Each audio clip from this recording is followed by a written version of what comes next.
Don't stop it. We're not going to do any trade. People have never really used trade the way I used it. That I can tell you. And all of a sudden they said, I think we're going to stop.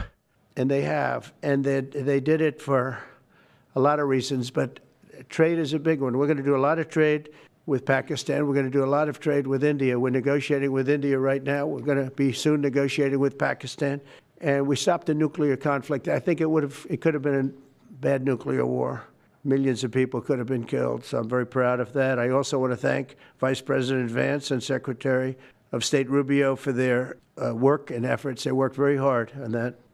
We also, as you know, created a situation where the Houthis for the Pakistan दुनिया भर में तनाव कम करने के लिए गुहार लगा रहा था और बुरी तरह पीटने के बाद इसी मजबूरी में 10 मई की दोपहर को पाकिस्तानी सेना ने हमारे डीजीएमओ को संपर्क किया।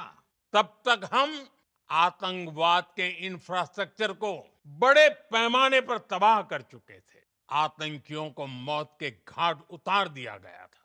पाकिस्तान के सीने में बसाए गए आतंक के अड्डों को हमने खंडहर बना दिया था।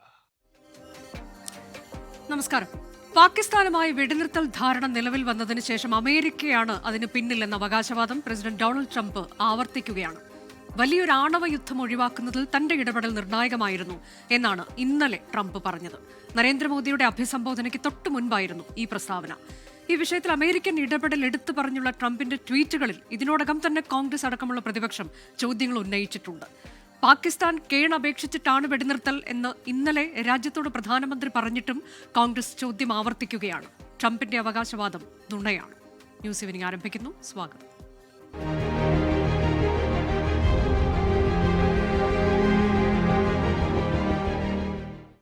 നമ്മുടെ അതിഥികൾ ശ്രീ നിർമ്മല എബ്രഹാം, വിദേശകാര്യ വിദഗ്ധൻ, അഡ്വക്കേറ്റ് വി ആർ അനൂപ്, കോൺഗ്രസിന്റെ പ്രതിനിധി, ശ്രീ ശ്യാംരാജ്, BJP പ്രതിനിധി എന്നിവരാണ്.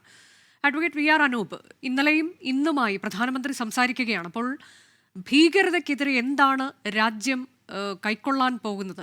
രാജ്യത്തിന്റെ നിലപാട് എന്താണ്? കൃത്യമായി തന്നെ നയം വ്യക്തമാക്കിയിരിക്കുകയല്ലേ പ്രധാനമന്ത്രി? അല്ല, പ്രധാനമന്ത്രി ഇതിനു മുൻപും ഇത്തരം പ്രഭാഷണങ്ങൾ നടത്തിയിട്ടുണ്ട്. രാജ്യത്തിന് ആവശ്യം ഇത്തരം ഗിരിപ്രഭാഷണങ്ങളാണോ എന്നുള്ളതാണ് നമ്മുടെ മുന്നിലുള്ള മൂർത്തമായ ചോദ്യം. ഈ ആക്രമണങ്ങൾ നടക്കുമ്പോൾ നമുക്കറിയാം അത് ഗവൺമെൻറ്റിൻ്റെ വീഴ്ചയാണ്. ഭീകരർ അതിർത്തി കടന്ന് ഇങ്ങോട്ടേക്ക് വരുമ്പോൾ അത് തടയാൻ നമുക്ക് കഴിഞ്ഞില്ല. മാത്രമല്ല, ഈ പറയുന്ന സംഭവം നടന്ന സ്ഥലത്തും സുരക്ഷയൊരുക്കുന്നതിൽ പരാജയപ്പെട്ടു.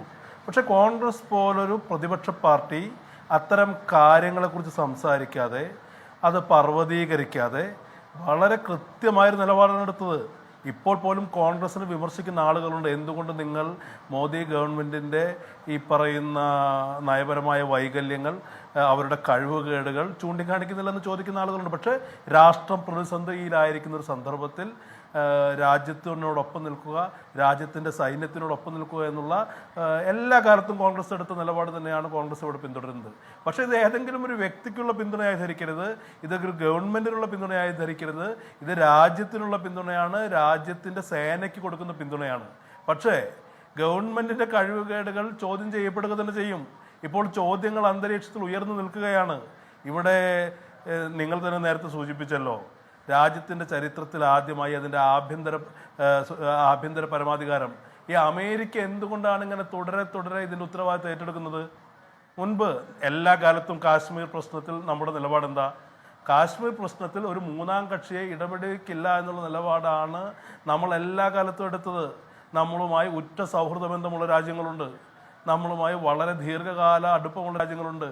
അവരൊക്കെ ഇതിൽ ഇടപെടാം, പ്രശ്നത്തിന് ശാശ്വതമായ പരിഹാരം ഞങ്ങൾ ഉണ്ടാക്കാം എന്ന് പറഞ്ഞ സന്ദർഭത്തിലൊക്കെ വളരെ ബഹുമാനത്തോടെ നമ്മൾ ആവർത്തിച്ച് നിശ്ചയദാർഢ്യത്തോടു കൂടി പറഞ്ഞിട്ടുണ്ട്.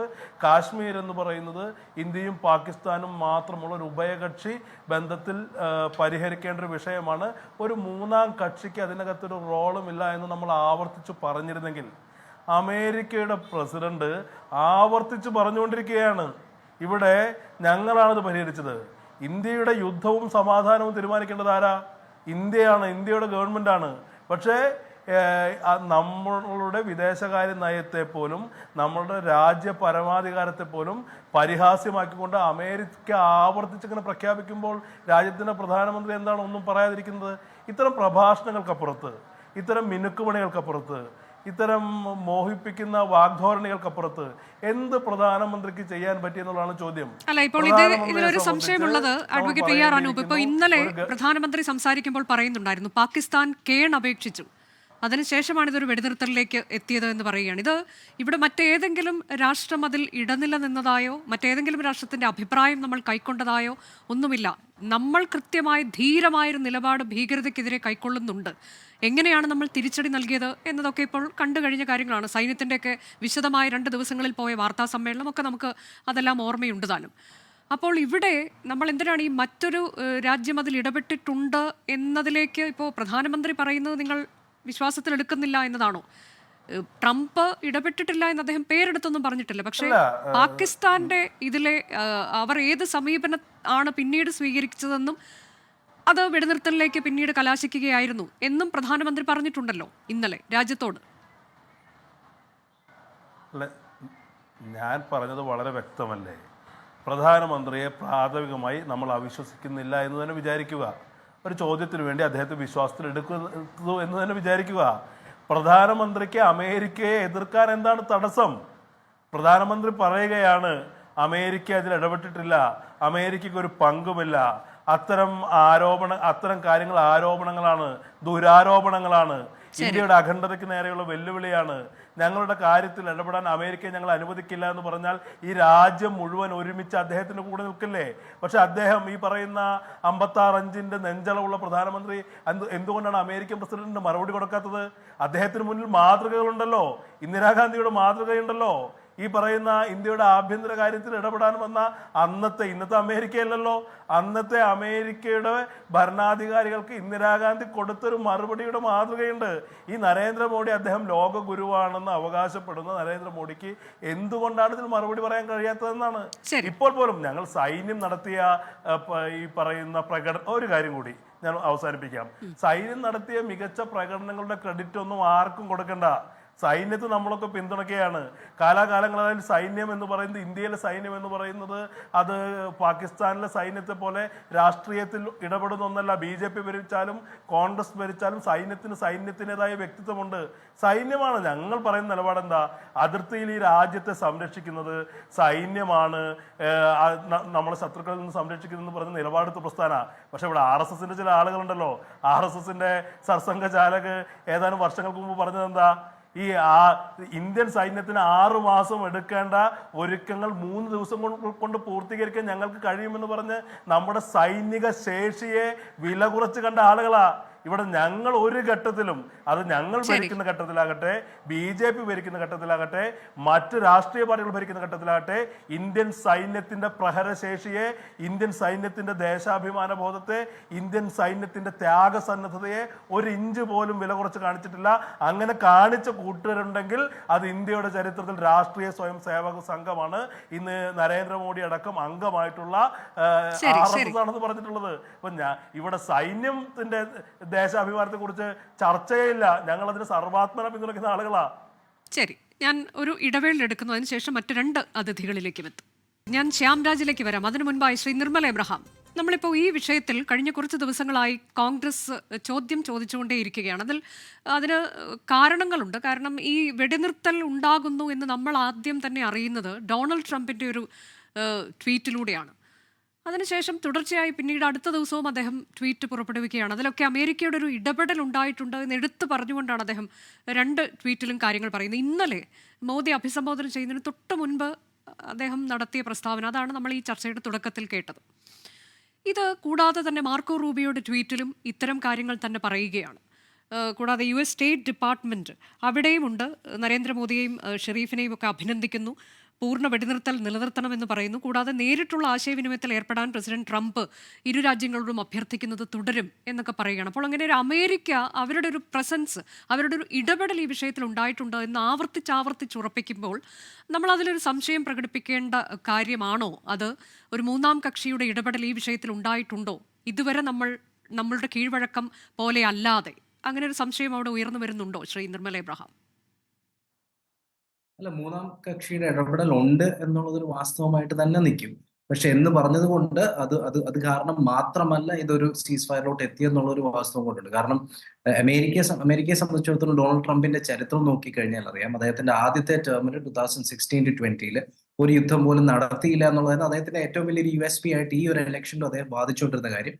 എന്നാൽ അദ്ദേഹത്തിന് ചെയ്യാൻ പറ്റാതിരുന്ന കാര്യം ഇസ്രായേൽ പലസ്തീൻ യുദ്ധമോ റഷ്യ യുക്രൈൻ യുദ്ധമോ നിർത്തലാക്കാൻ സാധിച്ചില്ല. ആദ്യത്തെ ദിവസം തന്നെ നിർത്തലാക്കുമെന്ന് പറഞ്ഞിട്ട്, അതുകൊണ്ട് ഇത് കിട്ടിയ ഒരു അവസരമായിട്ട് അദ്ദേഹം ഉപയോഗിക്കുന്നു. അതെ, ഈ രണ്ട് സ്ഥലത്തും അദ്ദേഹത്തിന്റെ ഇടപെടൽ ഇതുപോലെ തന്നെ പ്രസ്താവനയായിട്ട് സീസ് ഫയർ ഉടൻ നടപ്പിലാക്കുമെന്ന് പറയുന്നു, ഗസ ഏറ്റെടുക്കും, അതൊരു ടൂറിസ്റ്റ് സ്പോട്ടാക്കി മാറ്റുമെന്ന് പറയുന്നു. അതൊക്കെ നമ്മൾ കേട്ടിട്ടുണ്ട്. പക്ഷെ എന്താണ് അവിടെ സംഭവിച്ചുകൊണ്ടിരിക്കുന്നതെന്നും അറിയാം.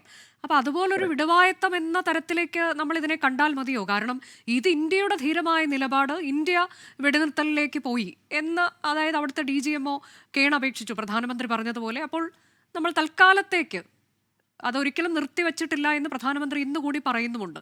അങ്ങനെയാണോ അതിനെ കാണേണ്ടത്?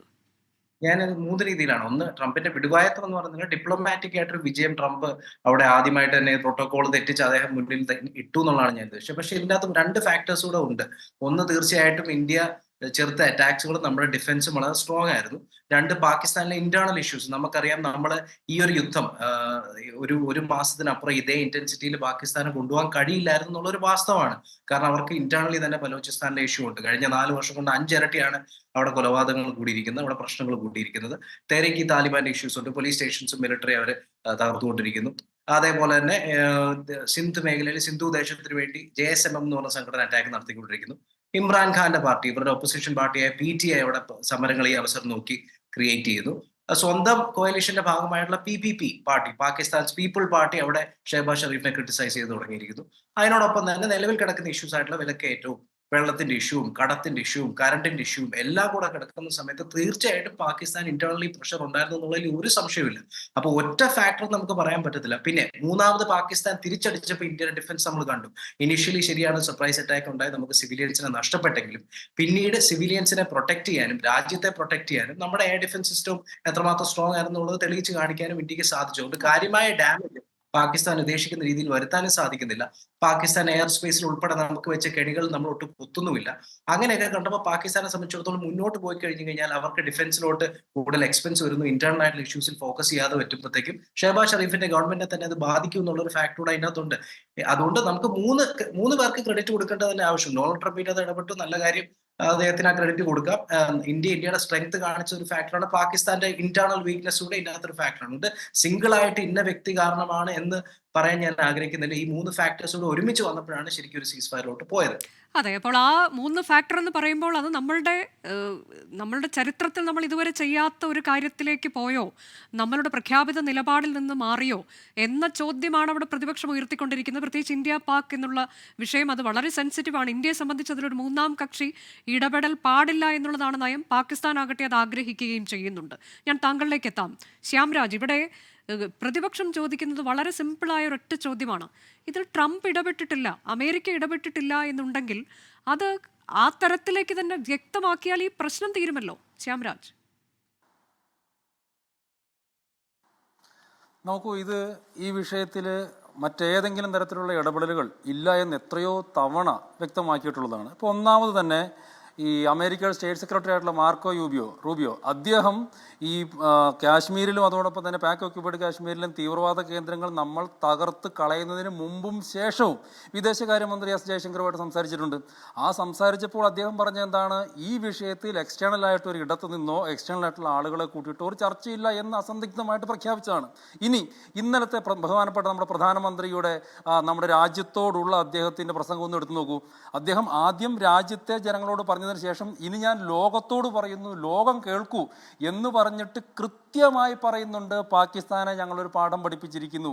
POKയുടെ കാര്യത്തിലല്ലാതെ പാകിസ്ഥാനുമായിട്ടോ മറ്റേതെങ്കിലും രാജ്യങ്ങളുടെ ഒരു സംശയം അല്ല, ലോകത്തോട് പറയുന്നു എന്നൊക്കെയുള്ളത് അങ്ങനെ പരത്തി പറയാതെ ഇതിപ്പോൾ തുടർച്ചയായി വന്നുകൊണ്ടിരിക്കുകയാണ് അമേരിക്കയുടെ ഭാഗത്തു നിന്ന്. ഇന്നലെ മോദിയുടെ അഭിസംബോധനയ്ക്ക് തൊട്ട് മുൻപാണ് ട്രംപിന്റെ ഭാഗത്തു നിന്ന് വീണ്ടും അദ്ദേഹം പറഞ്ഞതൊക്കെ താങ്കൾ കേട്ടല്ലോ. വലിയൊരു ആണവ യുദ്ധമാണ് താൻ ഒഴിവാക്കിയത്, ഞാൻ ഇടപെട്ട് ഒഴിവാക്കി. അതുപോലെ വ്യാപാരം, ഈ വ്യാപാരം അതല്ലെങ്കിൽ ഞങ്ങൾ നടത്തില്ല എന്ന് പറഞ്ഞു.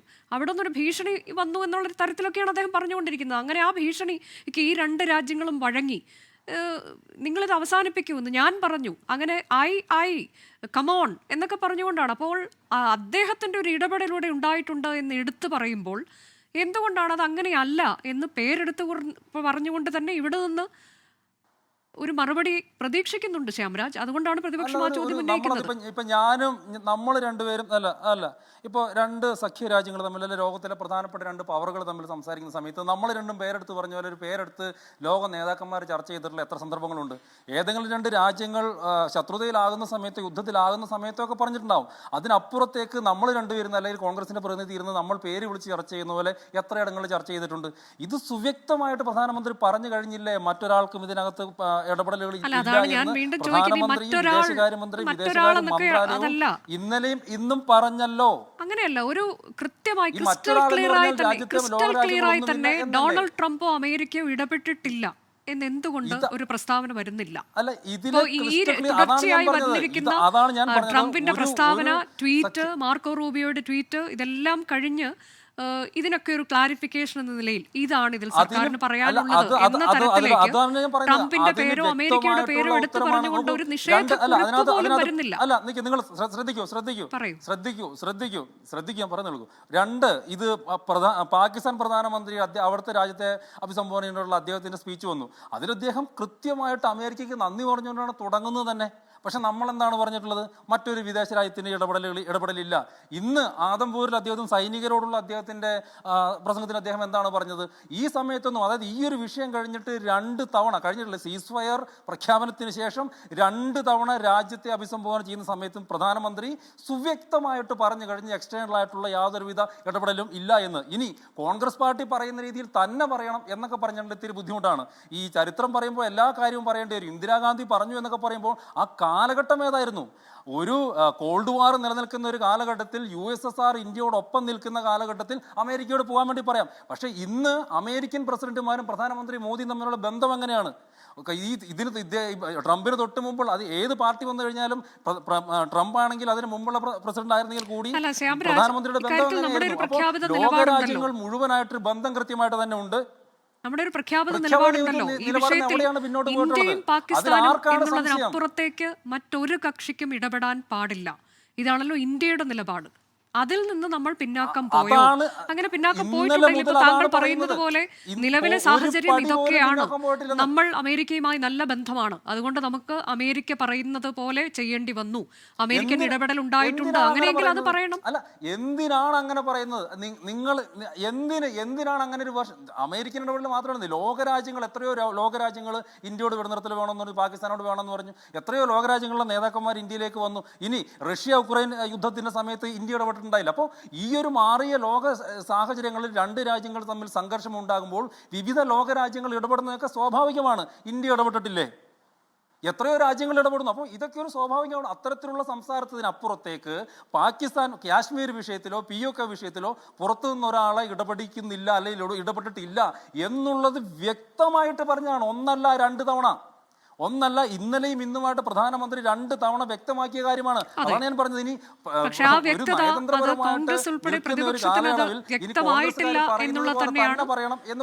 ഇന്നലത്തെ പ്രധാനമന്ത്രിയുടെ അഭിസംബോധനയ്ക്ക് ശേഷവും അത് വ്യക്തമായിട്ടില്ല എന്നുള്ളത് തന്നെയാണ്. അത് തന്നെയാണ് പ്രതിപക്ഷം പറയുന്നത്. നമ്മൾ അവരുടെ ആ ചോദ്യം അവർ ആവർത്തിച്ചുന്നയിച്ചുകൊണ്ടേയിരിക്കുന്നു എന്നുള്ളതാണ്. ഞാൻ എത്താം തിരികെ വളരെ ചെറിയൊരു ഇടവേള എടുത്തതിന് ശേഷം. തിരികെ ന്യൂസ് ഈവനിങ്ങിലേക്ക്. അഡ്വക്കേറ്റ് VR അനൂപ്, ഇവിടെ എങ്ങനെയാണ് പാകിസ്ഥാൻ നമ്മുടെ നാട്ടിലേക്ക് കടന്നു കയറി ആക്രമണത്തിന് ശ്രമം നടത്തിയത്? അതിന് തെളിവുകളൊക്കെ കഴിഞ്ഞ ദിവസം സൈന്യം പുറത്തുവിട്ടതാണ്. വ്യോമത്താവളങ്ങൾ, ജനവാസ മേഖലകൾ, അങ്ങോട്ടേക്കൊക്കെ കടന്നു കയറി ആക്രമണം നടത്താൻ ഉള്ള പ്ലാനാണ് അവരിട്ടത്. കൂടാതെ ഒരു യാത്രാ വിമാനത്തെ പോലും മറയാക്കി അങ്ങേയറ്റം നീചമായ ആക്രമണത്തിന് അവർ പദ്ധതിയിട്ടു. അതെല്ലാം തകർത്ത് കളഞ്ഞു നമ്മുടെ സേന. അങ്ങനെ ഒരു കരുത്തിൽ നമ്മൾ നിൽക്കുമ്പോൾ ഇത്തരം കാര്യങ്ങളൊക്കെ ഉന്നയിച്ചുകൊണ്ട് നമ്മൾ എന്തിനാണ് അതൊരു മറ്റൊരു തലത്തിലേക്ക് അതിനെ കൊണ്ടെത്തിക്കേണ്ടെന്ന കാര്യമുണ്ടോ ഈ ഘട്ടത്തിൽ? Advocate PR Anoop. അതിലേക്ക് ഞാൻ വരാം. അതിനു മുമ്പ് ഇവിടെ ഈ ചർച്ചയിൽ BJPക്ക് ഒരു പ്രതിനിധിയുണ്ട്. ഈ വിദേശകാര്യ വിദഗ്ധൻ എന്ന് പറയുന്ന മാന്യദേഹം ഇപ്പോൾ കോൺഗ്രസ് പറഞ്ഞതുപോലെ പ്രധാനമന്ത്രിക്ക് ചെയ്യാൻ പറ്റില്ല എന്നൊക്കെ പറഞ്ഞ് വളരെ ബയാസിനോട് കൂടി സംസാരിക്കേണ്ട ആവശ്യമില്ല. BJPയുടെ പൊളിറ്റിക്കൽ സ്റ്റാൻഡ് അവർ പറയും, ഞങ്ങളതിന് മറുപടിയും പറയും. അദ്ദേഹത്തിൻ്റെ രാഷ്ട്രീയ പക്ഷപാതിത്വം വളരെ വ്യക്തമാണ്. BJPക്ക് വേണ്ടിയാണ് അദ്ദേഹം സംസാരിച്ചു കൊണ്ടിരിക്കുന്നത്, വ്യക്തമാണ്. അതിന് ഞാൻ മറുപടി പറയാം. എനിക്ക് രണ്ട് പ്രതിനിധികൾ ഈ ചർച്ചയിൽ ഉണ്ടായാലും ഒരു പ്രശ്നമില്ല. ഇദ്ദേഹം പറഞ്ഞത് എന്താ, BJPയുടെ സ്റ്റാൻഡ് പറയേണ്ടത് BJPയുടെ പ്രതിനിധിയല്ലേ? അദ്ദേഹം തന്നെ തുറന്ന് അഡ്മിറ്റ് ചെയ്തിട്ടില്ലേ, ട്രംപ് ഇടപെട്ടിട്ടുണ്ട്, അദ്ദേഹത്തിന് ക്രെഡിറ്റ് കൊടുക്കാം, അദ്ദേഹം മാത്രമല്ല ഇടപെട്ടതെന്നാണ് BJPയുടെ പ്രതിനിധി തന്നെ ഇവിടെ പറഞ്ഞത്. നിങ്ങൾക്കത് പരിശോധിക്കാം.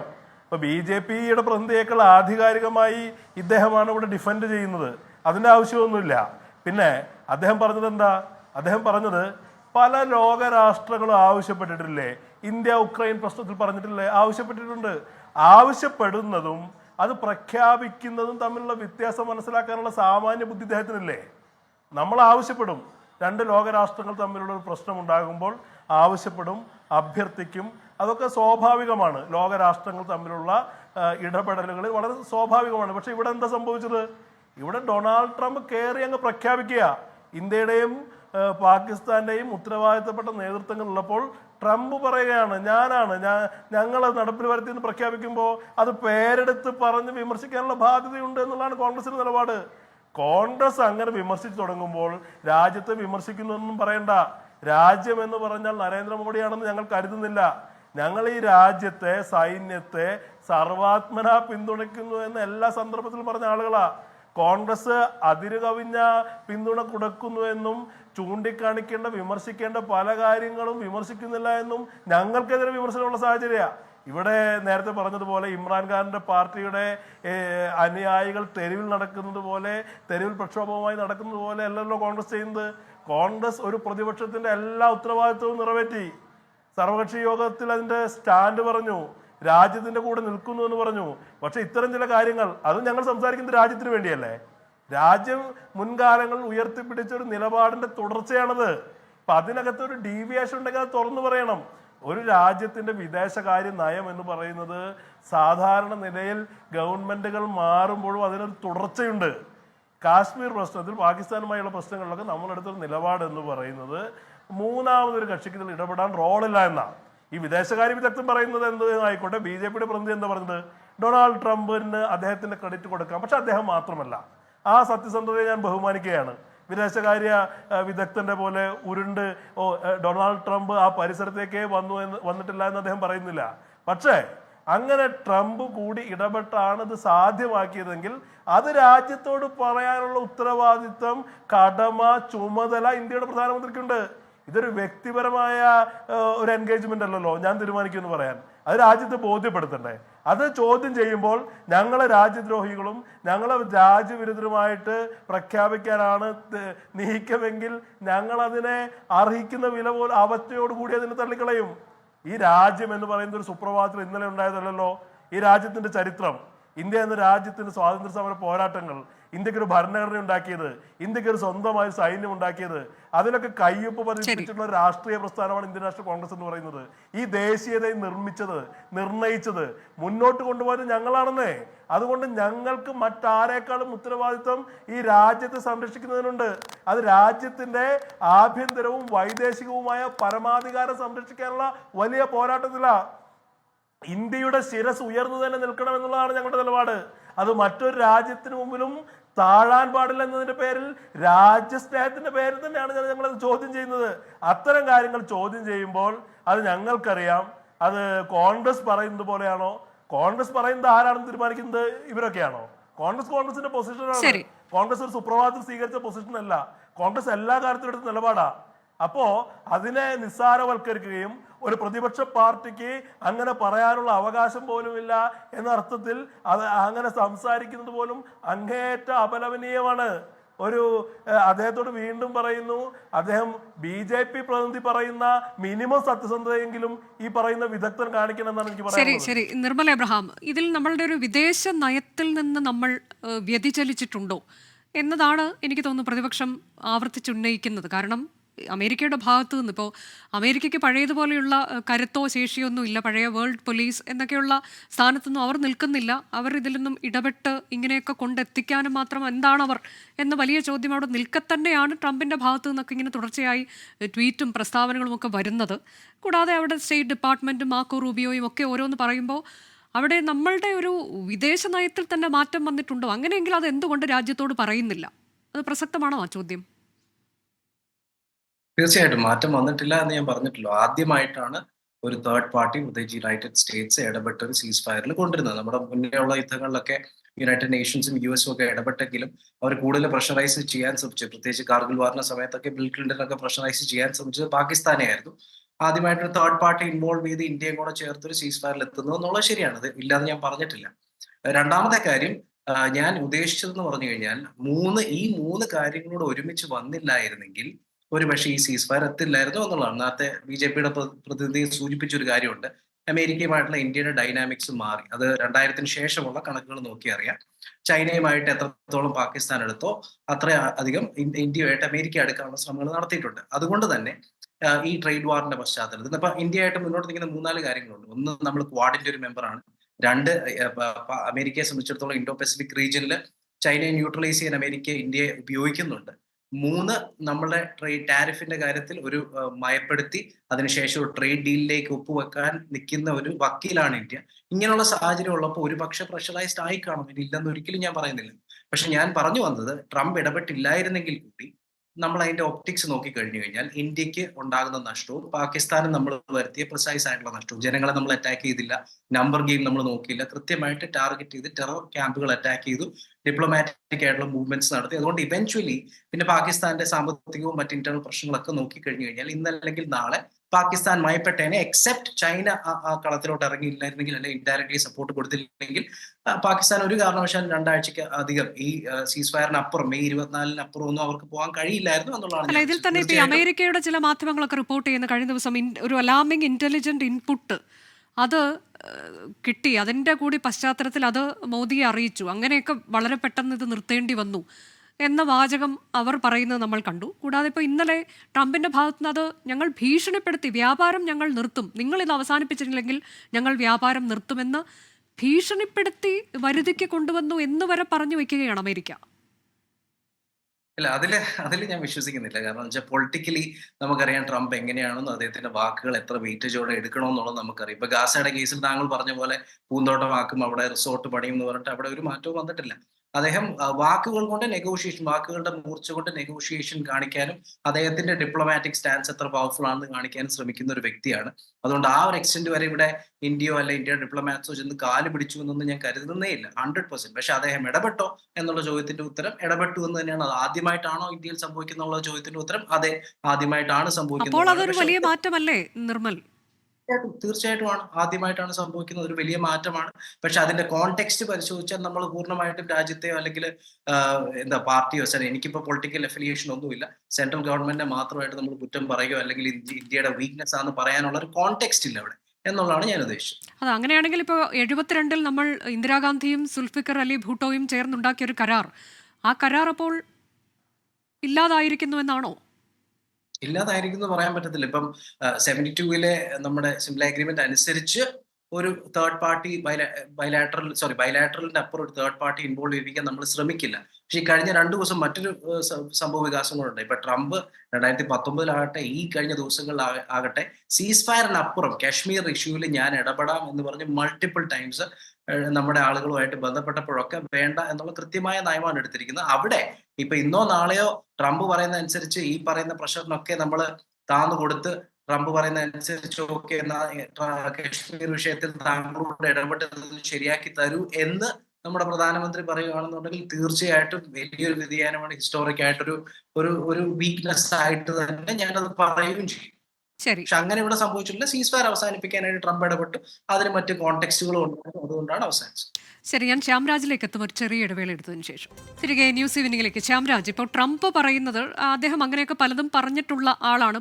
മറ്റു പല രാജ്യങ്ങളുടെ, റഷ്യ യുക്രൈൻ വിഷയത്തിലാണെങ്കിലും ഗസ ഇസ്രായേൽ കാര്യത്തിലൊക്കെ അങ്ങനെയൊക്കെ പറഞ്ഞിട്ടുള്ള ആളാണ്. അതൊക്കെ നമുക്ക് അങ്ങനെ സൈഡിലേക്ക് മാറ്റിവെക്കാം. പക്ഷേ അപ്പോഴും മാർക്കോ റൂബിയോയുടെയൊക്കെ ട്വീറ്റിൽ പറഞ്ഞിട്ടുള്ള ഒരു കാര്യം, I'm pleased to announce the governments of India and Pakistan have agreed to immediate ceasefire and to start talks on a broad set of issues at a neutral site. ഇത് പറയുകയാണ്, മാർക്കോ റൂബിയോ ആണ് ഇത് പറയുന്നത്. അത് അമേരിക്കയുടെ, ഇപ്പോൾ Trump എന്നുള്ള വ്യക്തിയെ മാറ്റി നിർത്തിയാലും മാർക്കോ റൂബിയോ ഇങ്ങനെ ഒരു പ്രസ്താവന പുറത്തിറക്കിയിട്ടുണ്ട്. കൂടാതെ സ്റ്റേറ്റ് ഡിപ്പാർട്ട്മെൻറ്റ് നേരത്തെ ഞാൻ പറഞ്ഞതുപോലെ നേരിട്ടുള്ള ആശയവിനിമയത്തിൽ ഏർപ്പെടാൻ ട്രംപ് ഇരു രാജ്യങ്ങളോടും അഭ്യർത്ഥിക്കുന്നത് തുടരും. അതായത് ആ ഒരു ഇടപെടൽ തുടരും എന്ന് പറഞ്ഞു വെക്കുകയാണ് US സ്റ്റേറ്റ് ഡിപ്പാർട്ട്മെൻറ്റ്. അങ്ങനെ വരുമ്പോൾ നമ്മളത് ഇതുവരെ പുലർത്തിപ്പോകുന്ന ഈ വിഷയത്തിൽ ഇന്ത്യയും പാകിസ്ഥാനും തമ്മിൽ എന്തെങ്കിലും വിഷയമുണ്ടെങ്കിൽ അത് മറ്റൊരു രാജ്യവും അവിടെ ഇടപെടാൻ പാടില്ല. താങ്കൾ നേരത്തെ പറഞ്ഞതുപോലെ മറ്റേ എന്തൊക്കെ രാജ്യത്തിൻ്റെ കാര്യത്തിൽ ഇന്ത്യ ഇടപെട്ടിട്ടില്ലേ എന്നൊക്കെ ചോദിക്കുന്നത് പോലെ അല്ല ഇത്. ഇത് നമ്മളുടെ ഒരു പ്രഖ്യാപിത നയമാണ്.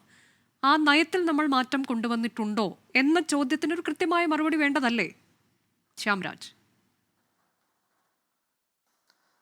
അല്ല, ഒന്ന് നമ്മളിതിനകത്ത് ആരെ വിശ്വസിക്കും എന്നുള്ളത് വലിയൊരു കാര്യമാണ്. ഞാൻ അതിലോട്ട് വരാം. അതിനു മുമ്പ് ഞാനിവിടെ ഇതിന് കഴിഞ്ഞ എൻ്റെ സെഷനിൽ സൂചിപ്പിച്ചത് എന്താണ്, ഇന്ത്യ എങ്ങനെയാണോ ഉക്രൈൻ റഷ്യ യുദ്ധത്തിൽ അഭിപ്രായ പ്രകടനം നടത്തിയത് അതുപോലെ നിരവധി രാജ്യങ്ങൾ ഈ വിഷയമായിട്ട് ബന്ധപ്പെട്ട അഭിപ്രായ പ്രകടനം നടത്തിയിട്ടുണ്ട്. അല്ല, ഇപ്പൊ ഇതിനകത്ത് നമുക്കറിയാം സൗദിയുടെയൊക്കെ അവിടെ നിന്നൊക്കെയുള്ള മന്ത്രിയുടെ കൂടിക്കാഴ്ച അല്ലല്ല ഞാൻ പറയാം. അല്ലല്ല, ഞാൻ ഒരു കാര്യം ഒന്ന് പറഞ്ഞിട്ട്, ഇപ്പൊ ഈ അവിടെ നിന്നൊക്കെയുള്ള മിനിസ്റ്റർ പാകിസ്ഥാനിലും സന്ദർശനം നടത്തി, ഇവിടെയും ഒന്ന് സംസാരിച്ചു. പക്ഷെ അവരാരും ഇങ്ങനെ ഒരു ക്ലെയിമുമായിട്ട് വരുന്നില്ല. ഇതങ്ങനെയല്ല ഇവിടെ സംഭവിക്കുന്നത്. ഇപ്പൊ ട്രംപ് പറഞ്ഞിട്ടുള്ള ആൾ ഭീഷണിപ്പെടുത്തി വരുതിയിലാക്കി എന്ന തരത്തിലേക്കാണ്. അതെന്താണോ അല്ല ഞാൻ പറയട്ടെ, അതിലോട്ട് ഞാൻ വരാമെന്ന്, എനിക്ക് സമയം എന്താ. ഞാൻ പറഞ്ഞത് എന്താണോ മറ്റൊരു ബാഹ്യരാജ്യത്തിന് ഇത്തരത്തിലുള്ള അഭിപ്രായ പ്രകടനങ്ങൾ നടത്തിയതല്ലാതെ മറ്റൊരു ബാഹ്യരാജ്യത്തിന് ഇടപെടൽ ഉണ്ടായിട്ടില്ല എന്നുള്ളതിനെ നേരെ തിരിച്ച് കോൺഗ്രസിന്റെ പ്രതിനിധിക്ക് പറയണമെങ്കിൽ അത് ആശയദാരിദ്ര്യം വിഷയദാരിദ്ര്യം മൂലം മറ്റൊരു പോയിന്റും പറയാനില്ലാത്തതുകൊണ്ടാണ് എന്ന് മാത്രമേ എനിക്ക് പറയാൻ വേണ്ടിയിട്ടുള്ളൂ. ഈ ഒരു വിഷയത്തിൽ ക്രിസ്റ്റൽ ക്ലിയർ ആണ്. ഏതെങ്കിലും ഒരു രാജ്യത്തിൻ്റെ എക്സ്റ്റേണൽ ആയിട്ടുള്ള യാതൊരു ഇടപെടലും ഉണ്ടായിട്ടില്ല എന്ന് വിദേശകാര്യ വകുപ്പും നമ്മുടെ പ്രധാനമന്ത്രിയുടെ 2 ദിവസത്തെ സ്പീച്ചിൽ നിന്ന് വളരെ വ്യക്തമാണ്. ഇതിനോട് കൂട്ടിച്ചേർത്ത് എനിക്ക് ചില കാര്യങ്ങൾ പറയാൻ വേണ്ടിയിട്ടുള്ളത്, ഈ വായിൽ തോന്നുന്നത് വെറുതെ രാഷ്ട്രീയത്തിന് വേണ്ടിയിട്ട് കോൺഗ്രസിൻ്റെ പ്രതിനിധി വന്നിരുന്നിട്ട് പറയരുത്. ഇവിടെ മൻമോഹൻ സിംഗിൻ്റെ 10 വർഷക്കാലം ഏകദേശം 12ഓളം വരുന്ന വലിയ രീതിയിലുള്ള തീവ്രവാദ ആക്രമണം ഉണ്ടായിരുന്നല്ലോ. 2006-ലും 2008-ലും മുംബൈയിൽ ഭീകരാക്രമണം, മുംബൈയിൽ ട്രെയിനിൽ, അതിനുശേഷം നമ്മൾ കണ്ട വലിയ ആക്രമണം, അങ്ങനെ എത്രയോ ആക്രമണം ഉണ്ടായിരുന്നു. ബാംഗ്ലൂർ ആയിക്കോട്ടെ, അഹമ്മദാബാദ് ആയിക്കോട്ടെ, രാജ്യത്തിൻ്റെ ഓരോ നഗരങ്ങളിലും തീവ്രവാദി ആക്രമണം നടന്നുള്ള ഒരു കാലഘട്ടം ഇന്ത്യയിലുണ്ടായിരുന്നു. അതിർത്തി പ്രദേശങ്ങളിൽ റോഡ് നമ്മൾ നിർമ്മിച്ചിട്ടുണ്ടെങ്കിൽ ആ റോഡിലൂടെ ശത്രുക്കൾക്ക് വരാൻ എളുപ്പമാണ് എന്ന് പറഞ്ഞ കേരളത്തിൽ നിന്നുള്ള AK ആന്റണി എന്ന് പറയുന്ന പ്രതിരോധ മന്ത്രി, കോൺഗ്രസിന്റെ നേതാവുള്ളൊരു കാലഘട്ടം ഇന്ത്യക്ക് ഉണ്ടായിരുന്നു. ഇന്നിവിടെ എന്താണ് സംഭവിച്ചത്? 1971 ശേഷം ആദ്യമായിട്ട് പാകിസ്ഥാനിൽ കയറി അവിടെ ലഷ്കർ ഇ തൊയ്ബയുടെയും മറ്റ് ജെയ്ഷെ മുഹമ്മദ് പോലെയുള്ള തീവ്രവാദികളുടെ അവരുടെ വീട്ടിൽ കയറി, പ്രധാനമന്ത്രി പലപ്പോഴും പറഞ്ഞിട്ടുള്ള വീട്ടിൽ കയറി ആക്രമിക്കുന്ന രീതിയിലാണ്. അവിടെ കയറിയിട്ട് നിലംപരിശാക്കി, കല്ലില്ലാതെ നിലംപരിശാക്കി കഴിഞ്ഞില്ലേ? എത്ര തീവ്രവാദികളാണ് കൊല്ലപ്പെട്ടിട്ടുള്ളത്? ഇനി അവർ തിരിച്ചാക്രമിച്ചപ്പോൾ നമ്മളെന്താണ് ചെയ്തിട്ടുള്ളത്? അവരുടെ സൈനിക കേന്ദ്രങ്ങൾ, വ്യോമ കേന്ദ്രങ്ങൾ, ഈ ചില വ്യോമ കേന്ദ്രങ്ങളൊക്കെ അവിടെ കുഴി മാത്രമായിട്ട് മാറ്റി വെച്ചിട്ടുണ്ട്. അപ്പോൾ അങ്ങനെ പൂർണ്ണമായിട്ട് നമ്മൾ അടിച്ച് തകർത്ത് ആക്കി കളഞ്ഞില്ലേ? മുംബൈ ആക്രമണത്തിലെ പിന്നെ കാണ്ഡഹാർ നമ്മുടെ ഫ്ലൈറ്റ് തട്ടിക്കൊണ്ടുപോയ ഘട്ടത്തിലെ, പുൽവാമ ആക്രമണത്തിലെ, ഇതിനെയെല്ലാം തീവ്രവാദികൾ, അതായത് കഴിഞ്ഞൊരു 10-20 വർഷം ഈ രാജ്യത്ത് തീവ്രവാദ പ്രവർത്തനങ്ങൾ നടത്തിയിട്ടുള്ള തീവ്രവാദികളെയും അവരുടെ കേന്ദ്രങ്ങളെയും മൊത്തം മുച്ചൂടും മുടിപ്പിച്ച് കളഞ്ഞില്ലേ? എന്നിട്ടല്ല നമ്മൾ ലോകത്തിന് മുമ്പിൽ തലയുയർത്തി എന്നിട്ട് പറയുന്നത് ഈ പാകിസ്ഥാന്റെ മേലെ ഇനിയൊരു കോംപ്രമൈസും ഇല്ല എന്ന്, ഈ അണുവായുധം വെച്ചിട്ട് നമ്മളെ ഭീഷണിപ്പെടുത്താൻ വേണ്ടി വരുന്നില്ല എന്ന്, വരേണ്ട എന്ന്, ഈ ഒരു രീതിയിൽ നമ്മുടെ രാജ്യം മുമ്പോട്ട് പോകുന്ന സമയത്ത് ഇന്നിപ്പോൾ അവസാനമായിട്ട് ഇന്ന് വന്നൊരു വാർത്ത, ചൈനയുടെ അവരുടെ ആയുധ നിർമ്മാണ കമ്പനികളുടെ ഷെയർ വരെ അവർക്ക് ഇടിഞ്ഞിട്ടുണ്ട്. ആ ഷെയർ മാർക്കറ്റിൽ അവരുടെ ഷെയറിന് വരെ ഇടിവ് വന്നിട്ടുണ്ട്. അപ്പോൾ ആ രീതിയിലും മുഴുവൻ രീതിയിലും രാജ്യം മുമ്പോട്ട് പോകുമ്പോൾ പ്രധാനമന്ത്രി ആദംപൂരിൽ ചെന്നതിന് തന്നെ ഒരു പ്രത്യേകത ഉണ്ട്. ഇന്നലെ പാകിസ്ഥാന്റെ ആർമിയും അതോടൊപ്പം തന്നെ പാകിസ്ഥാന്റെ സോഷ്യൽ മീഡിയ ഹാൻഡിലുകൾ മുഴുവൻ അവർ ബോംബിട്ട് തകർത്തു എന്ന് പറയുന്ന നമ്മുടെ വ്യോമതാവളം, അവര് ബോംബിട്ട് ഇല്ലാതാക്കി എന്ന് പറഞ്ഞ് നമ്മുടെ S-400 നമ്മുടെ മിസൈൽ എതിരിടുന്ന സംവിധാനം, അതിൻ്റെയൊക്കെ മുമ്പിൽ നിന്നുകൊണ്ട് അവരെവിടെയാണോ ഇല്ലാതാക്കിയെന്ന് പറഞ്ഞത് അതേ മണ്ണിൽ നിന്നുകൊണ്ട്, അതേ ആയുധങ്ങളുടെ മുമ്പിൽ നിന്നുകൊണ്ട് ലോകത്തിനും പാകിസ്ഥാനും ശക്തമായിട്ടുള്ള മറുപടി കൊടുത്തുകൊണ്ടിരിക്കുന്ന ഈ ഒരു കാലഘട്ടത്തിൽ വില കുറഞ്ഞ രാഷ്ട്രീയ പ്രചരണം നടത്താനല്ലാതെ ഈ കോൺഗ്രസ്സുകാർക്ക് വേറെ എന്തെങ്കിലും പറയാൻ പറ്റുന്നുണ്ടോ? ഇനി ഇന്ത്യ സഖ്യത്തിനകത്ത് തന്നെ അതിനകത്ത് അഭിപ്രായങ്ങളില്ലേ? ഇന്ന് ശരത് പവാർ എന്താ പറഞ്ഞിട്ടുള്ളത്? എല്ലാ കാര്യങ്ങളും പറയേണ്ടതില്ല, സൈന്യത്തിന്റെ എല്ലാ നീക്കങ്ങളും പൊതുജനങ്ങളോട് പറയേണ്ടതില്ല. അപ്പോൾ ആദ്യം ഇവർ ഇതിനകത്തൊരു തീരുമാനമായിക്കോട്ടെ. ഇനി ശശി തരൂർ എന്താ പറഞ്ഞിട്ടുള്ളത്? 71 സാഹചര്യം അല്ല, ഈ അനൂപ് ആദ്യം പോയി ശശി തരൂർ ഒന്ന് പഠിപ്പിച്ചു കൊടുക്കണം. 71 സാഹചര്യമല്ല ഇപ്പോഴുള്ളത്. ഈ കാലഘട്ടത്തിന് അനുയോജ്യമായത് എന്താണോ ആ രീതിയിലുള്ള കൃത്യമായിട്ടുള്ള തിരിച്ചടി നടത്തിയിട്ടുണ്ട് എന്ന് കോൺഗ്രസിന്റെ മുതിർന്ന നേതാക്കന്മാർ അഭിപ്രായ പ്രകടനം നടത്തുമ്പോൾ, എന്ന് ഇന്ത്യ സഖ്യത്തിലെ മുതിർന്ന നേതാക്കന്മാർ അഭിപ്രായ പ്രകടനം നടത്തുമ്പോൾ, എന്ന് ശശി തരൂർ പറഞ്ഞത് ഇത് ഭീകരതയ്ക്കെതിരായ വിഷയമാണ്, അല്ലാതെ അന്നത്തെ 71 സാഹചര്യമല്ല. ബംഗ്ലാദേശ് ഒക്കെ രൂപീകരിക്കുന്നതിലേക്ക് പോയ തരത്തിലൊരു സാഹചര്യം അന്നുണ്ടായിരുന്നു. അത് വേറെ വിഷയമാണ്. ഞാൻ പറഞ്ഞത് അല്ല, നിഷ്പക്ഷർ പോലും രാജ്യം എന്താണോ, പ്രധാനമന്ത്രി എന്താണോ, സൈന്യം എന്താണോ ചെയ്യുന്നത് അത് ശരിയാണെന്ന് അംഗീകരിച്ച സമയത്ത് അതിനെ പോലും എതിർത്ത് ഇവരോട് എന്ത് പറയാൻ വേണ്ടിട്ട്? ഇനി ഇവരോടൊന്നും പറയാൻ വേണ്ടില്ല, ഇവർക്ക് ഉത്തരവില്ല. ഇതിനകത്ത് ഒന്നും പറയാനില്ലാത്ത സമയത്ത്, ഇവർക്കിടയിൽ പോലും ഐക്യമില്ലാത്തൊരു സമയത്ത് എന്തൊക്കെയോ പറയുന്നു എന്നതിനപ്പുറത്തേക്ക് എന്തെങ്കിലും ഒരു പ്രാധാന്യം ഈ കോൺഗ്രസ്കാർ പറയുന്നതിലുണ്ട് എന്ന് ഞാൻ കരുതുന്നില്ല. കാര്യങ്ങൾ ക്രിസ്റ്റൽ ക്ലിയർ ആണ്. പുറത്തുനിന്ന് ഒരിടപെടലും ഉണ്ടായിട്ടില്ല. ഇന്നലെ പ്രധാനമന്ത്രി പറഞ്ഞാൽ പാകിസ്ഥാൻ കേണപേക്ഷിച്ചു. സത്യമല്ലേ? 20% വരുന്ന അവരുടെ വ്യോമ എയർ സംവിധാനങ്ങൾ മുഴുവൻ ഇല്ലാതായി കഴിഞ്ഞിരിക്കുന്നു. ബാക്കി 80% വെച്ചിട്ടാണ് അവർ യുദ്ധം ചെയ്യാൻ വേണ്ടിയിട്ട്. ഇനി അവർ പാടിപ്പുകഴ്ത്തിയ അവരുടെ ആയുധങ്ങളെല്ലാം നമ്മൾ നിലം തൊടാതെ അതിനെ തകർത്ത് നമ്മൾ കളഞ്ഞു. അങ്ങനെ പരാജയത്തിന്റെ പടുകുഴിയിലേക്ക് വന്നിരുന്ന ഒരു രാജ്യം ഇപ്പൊ ഇന്നലെ ഇന്നൊക്കെ ആയിട്ട് പഴയ ക്രിക്കറ്റർ ഷാഹിദ് അഫ്രീദിയൊക്കെ യുദ്ധം ജയിച്ചു എന്നും പറഞ്ഞിട്ട് പാകിസ്ഥാൻ കിടന്ന് ആഘോഷിക്കുന്നുണ്ട്. അപ്പൊ അത്തരത്തിലുള്ള ആഘോഷമൊക്കെ നടക്കുന്നുണ്ട്, അവിടെ വലിയ റാലികളൊക്കെ നടക്കുന്നുണ്ട്. ശ്യാംരാജ്, എന്ന് മാത്രമാണ് പാകിസ്ഥാനിൽ അതാണ് ഞാൻ പറഞ്ഞത്. അവർ ജയിച്ചു, ഇന്ത്യയെ തകർത്ത് തരിപ്പണമാക്കി എന്ന തരത്തിലേക്ക് വലിയ ആഘോഷവും റാലികളും ഒക്കെ നടക്കുന്നുണ്ട്. അവിടെയാണ് ഷാഹിദ് അഫ്രീദിയുടെ ആ പ്രകടനമൊക്കെ വന്നിട്ടുള്ളത് പുറത്തേക്ക്. അതാണോ സത്യം? അതാണോ സത്യം? അതാണോ സത്യം? അതാണ് ഞാൻ ചോദിക്കുന്നത്. ആദംപൂർ അടക്കം അവര് ബോംബിട്ട് തകർത്തെന്ന് പറഞ്ഞെടുത്താണ് ഇന്ന് നമ്മുടെ പ്രധാനമന്ത്രി പോയി ലോകത്തിന് മൊത്തം കാണിച്ചു കൊടുത്തത്. ഇന്നലെ അവർ ഫോട്ടോഷോപ്പ് ചെയ്തിട്ടുള്ള ചില ഫോട്ടോകളും വീഡിയോ ഗെയിമിന്റെ വീഡിയോകൾ അവരുടെ മന്ത്രിമാരെ ഷെയർ ചെയ്തിട്ടുണ്ട്. സോഷ്യൽ മീഡിയയിൽ എന്താണോ വരുന്നത് അതാണ് ശരിയെന്ന് പറഞ്ഞിട്ടുള്ള അവരുടെ വിദേശകാര്യ മന്ത്രിയുണ്ട്.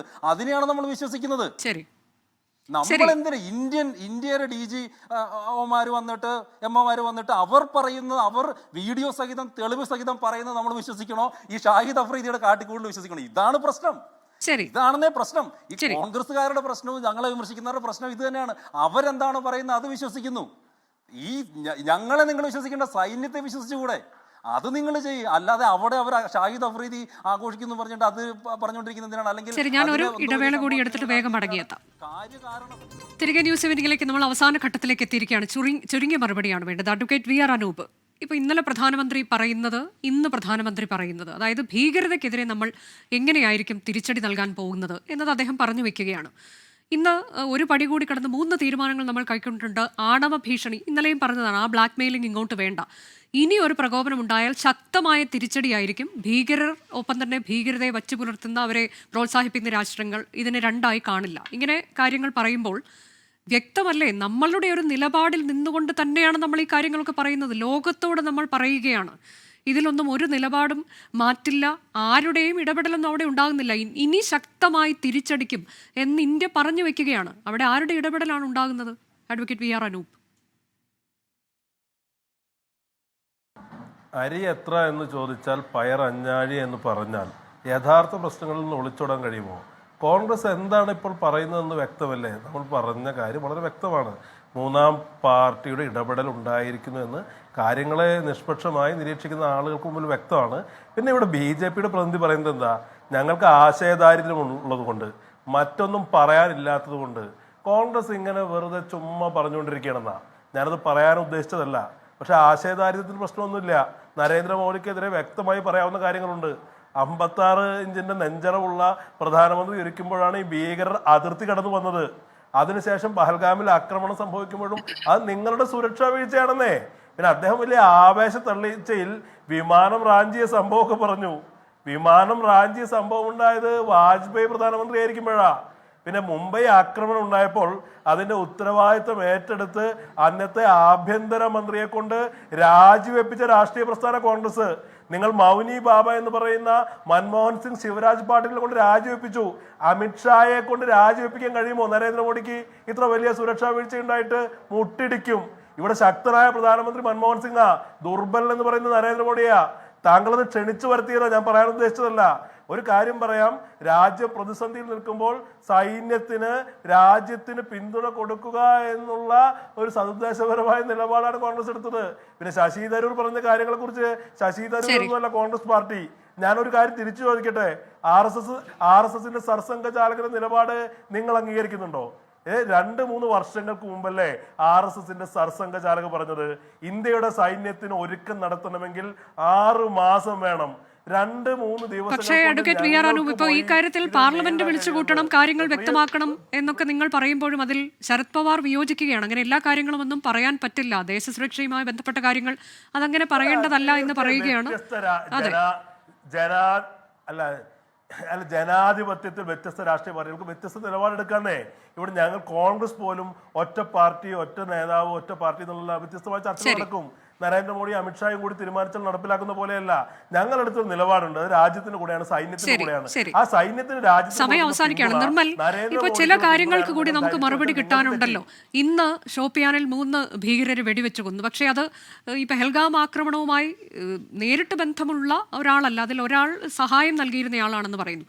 പക്ഷേ ഇതിൽ ഈ ആളുകളെ തോക്കിൻ മുനയിൽ നിർത്തി വെടിവെച്ചു കൊന്ന ആ ഭീകരർ എവിടെ എന്ന ചോദ്യത്തിന് നമുക്ക് മറുപടി വേണമല്ലോ. കൂടാതെ ഒരു ഇന്റലിജൻസ് സുരക്ഷ എന്നുള്ളത് അതിനും മറുപടി കിട്ടേണ്ടുന്ന വിഷയമല്ലേ നിർമ്മൽ?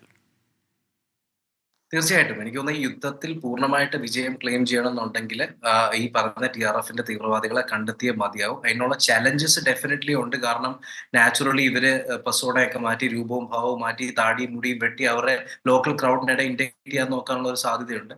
അതല്ലെങ്കിൽ അവിടുന്ന് ലോക്കൽ സപ്പോർട്ട് കിട്ടാനുള്ള സാധ്യതയുണ്ട്, നമുക്കറിയില്ല. അങ്ങനെയുള്ള ഒത്തിരി സാധ്യതകളുണ്ട്. അതുകൊണ്ട് കണ്ടെത്താൻ ബുദ്ധിമുട്ടാണ്. പക്ഷെ അത് കണ്ടെത്തി കഴിഞ്ഞാൽ ഇന്ത്യക്ക് ഡിപ്ലോമാറ്റിക്കലി ഒരു വിജയമാണ്. കാരണം അവരെ കണ്ടെത്തി ഇന്ററോഗേറ്റ് ചെയ്ത് അവരുടെ ടെസ്റ്റിമോണി മേടിച്ച് അവരുടെ വെപ്പൺസ് അവരുടെ മിലിറ്ററി. ശ്യാംരാജ്, ഒരൊറ്റ യെസ് ഓർ നോയിൽ പറഞ്ഞ് നമുക്ക് അവസാനിപ്പിക്കാം. ഇതിൽ മറുപടി വരും ദിവസങ്ങളിലൊക്കെ BJP അല്ലെങ്കിൽ കേന്ദ്രം നൽകുമോ? ഈ പറഞ്ഞ പ്രധാനപ്പെട്ട 2 ചോദ്യങ്ങൾ ഉന്നയിക്കപ്പെട്ടതിൽ ഭീകരരെവിടെ, മറ്റൊന്ന് സുരക്ഷാ വീഴ്ച ഉണ്ടായിട്ടുണ്ടോ? അല്ല, ഇതിനകത്ത് തുടക്കം മുതലേ തന്നെ ഞാൻ പറഞ്ഞു, സുരക്ഷാ വീഴ്ച എവിടെ ഉണ്ടായി? നിങ്ങൾ ഈ കഴിഞ്ഞ കാലഘട്ടത്തിൽ മൊത്തം ഇന്ത്യയിൽ നടന്നിട്ടുള്ള ഭീകരവാദ ആക്രമണങ്ങളുടെ കണക്കൊന്നും അല്ല, ഇന്റലിജൻസ് റിപ്പോർട്ട് ഉണ്ടായിരുന്നു. അതിനുശേഷം 3 ദിവസം കഴിയുമ്പോൾ ആക്രമണം നടന്നു. പ്രധാനമന്ത്രി അദ്ദേഹത്തിന്റെ കശ്മീർ യാത്ര ക്യാൻസൽ ചെയ്തു. ഇതൊക്കെ പ്രതിപക്ഷം ഉന്നയിച്ച കാര്യങ്ങളാണ്. അപ്പോൾ അതിലൊക്കെ ഒരു കൃത്യത വരുത്തുമോ എന്നതാണ് ഞാൻ ചോദിക്കുന്നത്. അത് പ്രതിപക്ഷം ഉന്നയിക്കുന്നതാണ്. പ്രതിപക്ഷം ഉന്നയിക്കുന്ന നുണകൾക്കൊക്കെ ഞങ്ങൾ ഉത്തരം പറയേണ്ട ആവശ്യമുണ്ട്. അതൊന്നും ഒരു ആവശ്യമില്ല. നിങ്ങൾ കഴിഞ്ഞ 10-20 വർഷത്തിനകത്ത് ഈ രാജ്യത്തുണ്ടായിട്ടുള്ള ഭീകരവാദാക്രമണങ്ങൾ എടുത്തു. BJP വന്നതിന് ശേഷം ജമ്മു കാശ്മീർ പ്രദേശത്തല്ലാതെ ഈ രാജ്യത്തിന്റെ മറ്റെവിടെയെങ്കിലും ഭീകരാക്രമണം ഉണ്ടായിട്ടുണ്ടോ? ജമ്മു കാശ്മീർ ഒരിടത്തുണ്ടായി അടിച്ചില്ലാതാക്കിയിട്ടുണ്ട്. നമ്മള് തീവ്രവാദികളെ വീട്ടിൽ കയറി നമ്മൾ ഇല്ലാതാക്കിയിട്ടുണ്ട്. ഞാൻ പറഞ്ഞില്ലേ, ശരി, നമ്മുടെ സമയം അവസാനിക്കുകയാണ്. വളരെ നന്ദി Shyamraj, advocate V R Anoop, Nirmala Abraham ചർച്ചയിൽ പങ്കെടുത്തതിന്. ന്യൂസ് ഈവനിംഗ് അവസാനിക്കുന്നു. ഇനി ഹോട്ട് ന്യൂസുമായി S. വിജയകുമാറും സോന ജെറിയും. നമസ്കാരം.